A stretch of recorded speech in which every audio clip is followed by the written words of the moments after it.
2000 वर्ष पहले, 2500 वर्ष पहले भारत के अंदर जिस तरह की परिस्थितियां रही होंगी, उन परिस्थितियों में आदिगुरु शंकराचार्य ने सनातन धर्म के सामने उपस्थित सभी चुनौतियों का समाधान किया, दार्शनिक प्रश्नों के उत्तर दिए, आध्यात्मिक यात्रा की, भारत के पूरे भूगोल को उन्होंने अपने पांवों से नापा और 32 वर्ष की अल्पायु में इस संसार से वो चले गए।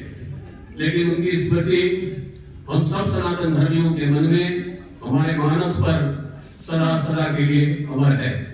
उनकी वो अमिट यात्रा जो उन्होंने कलाड़ी से शुरू की, उस यात्रा के हम सब सहभागी बने। हमारी चेतना सनातन वृत्ति के उस मार्ग पर चले जो हमारे गुरुओं ने हमें दिखाया, जो मार्ग हमें सिखाया।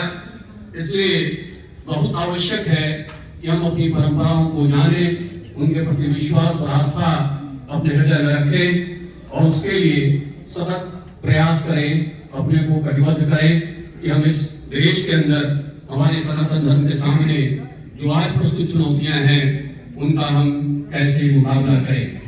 इसके लिए संतों का मार्गदर्शन, उनकी प्रेरणा, उनका सतत सानिध्य और उनके उपदेश, यही हम सबके लिए भावी मार्ग का पथ प्रदर्शक बनेंगे। वाराणसी का एक बड़ा अनुष्ठान है गौरक्षा का। पूरे देश में आप घूमे, पूरे देश में आपने जन जागरण के लिए काम किया कि हिंदू अपनी आस्थाओं को समझ सके। हमारे सामने चुनौतियां बहुत हैं, हमारे सामने चुनौतियां आंतरिक भी हैं, बाह्य भी हैं, धार्मिक भी हैं, राजनीतिक भी है। राजनीतिक मैं इसलिए कह रहा हूं कि हमें जैसा सहयोग चाहिए उन शासकों से वो सहयोग हमें मिला नहीं। हमें अपने धर्म के विचार को, उनकी रक्षा के लिए जिस तरह का सहयोग चाहिए वो सहयोग मिला नहीं। इसलिए कभी कभी हमें उनके सामने भी खड़ा होना पड़ता है।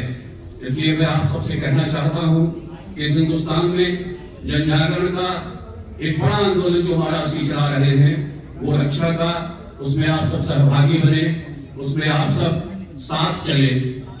बहुत बड़े पुण्य का काम है कि कोई एक ऐसा व्यक्ति आपको आपके बीच में अपने लगातार यात्राओं के माध्यम से इस पूरे देश को जगा रहा है। ये एक हम लोगों का बहुत बड़ा सौभाग्य है, क्योंकि ऐसा हमेशा नहीं होता। लोग कहीं बैठ करके बता देते हैं कि ऐसा करना चाहिए, लेकिन महाराज श्री ने अनुकरणीय उदाहरण